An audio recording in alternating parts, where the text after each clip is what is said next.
He just made it so I ain't scared to say anything.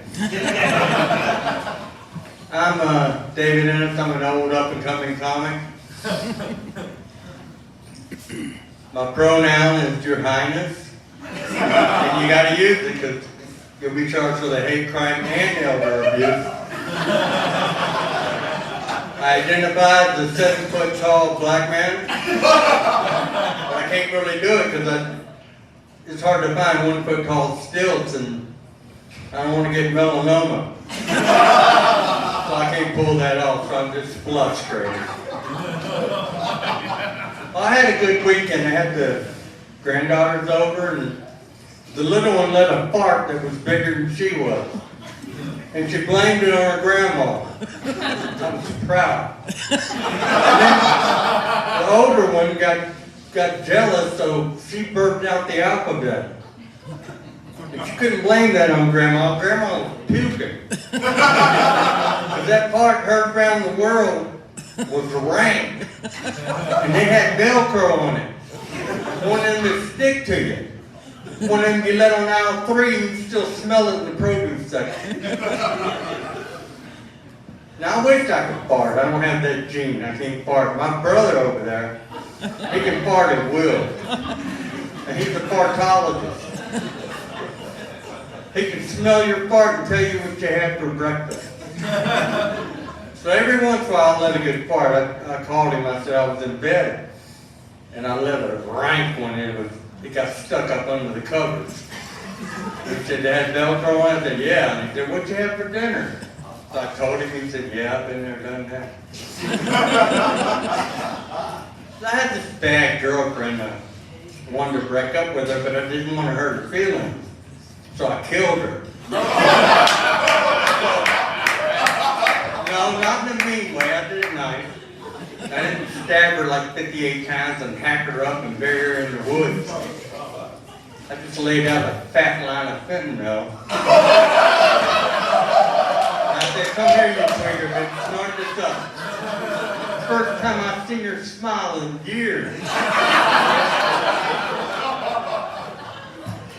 So after I sent that bitch to hell, they had the nerve to bring me into court for being a nice guy. And I represented myself, and you get to pick out the jury, and so I asked them questions, get to ask them questions. I said, "Have you ever had a ball-busting whore?" He said, "Yeah." I said, "Okay, you can stay." I said, "Have you ever had a girlfriend shit in the bed and then make you sleep on the shitty parts?" He said, "No way." I said, "You're out of here." And so the, what the hell you call him? The prosecutor said, "His Highness did willfully kill his girlfriend in the heat of passion." I said, "Objection. I killed her in the heat of compassion." So they acquitted him.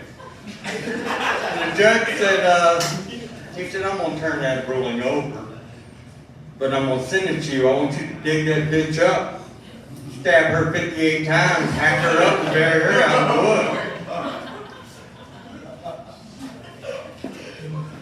So I'm from Virginia, and I'm from back in the old days, so I don't know much about the gay stuff. I didn't. Back then you had to be a sneaky gay guy. Now you can be a proud gay guy.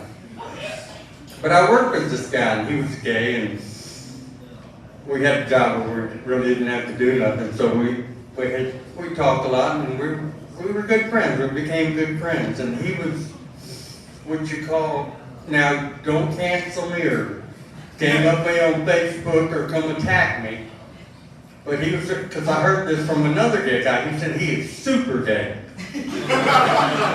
So we got to know each other, and I learned all about, there's gay genres and there's degrees of gay, so I learned all about gay.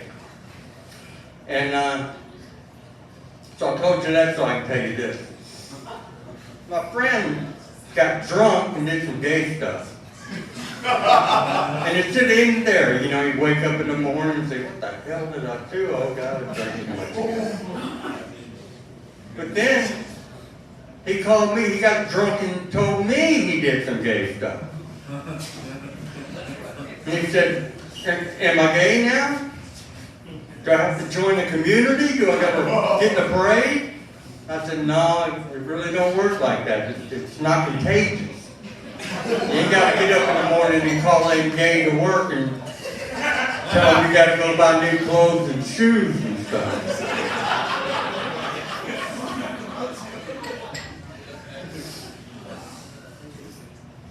Dang.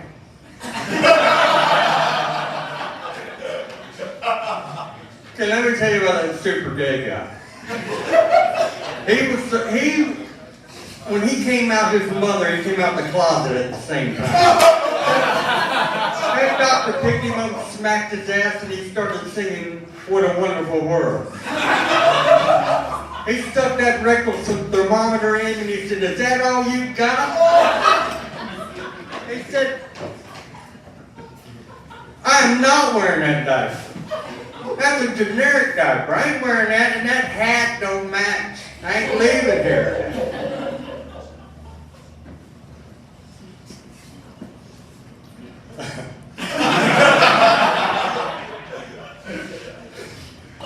That's the first time I heard that.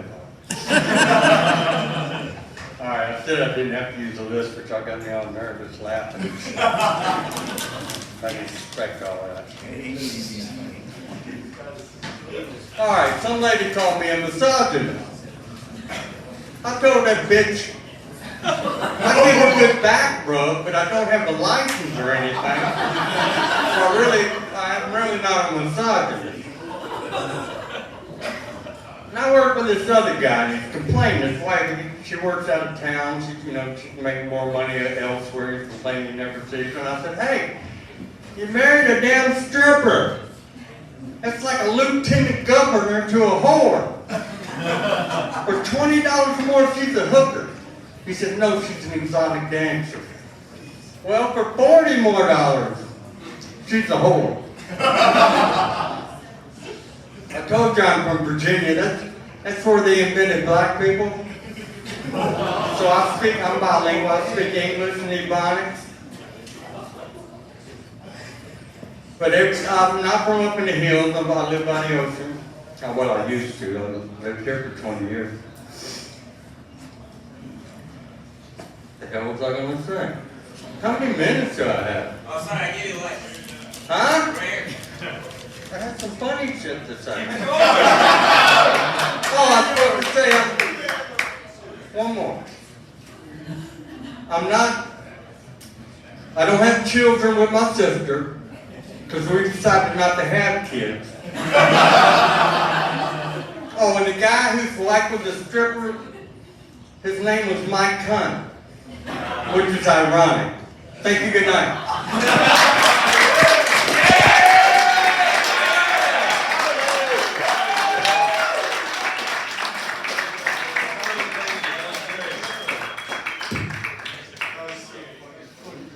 You reminded me of something that happened to me. My buddy, the other day, he played a drunk prank on himself.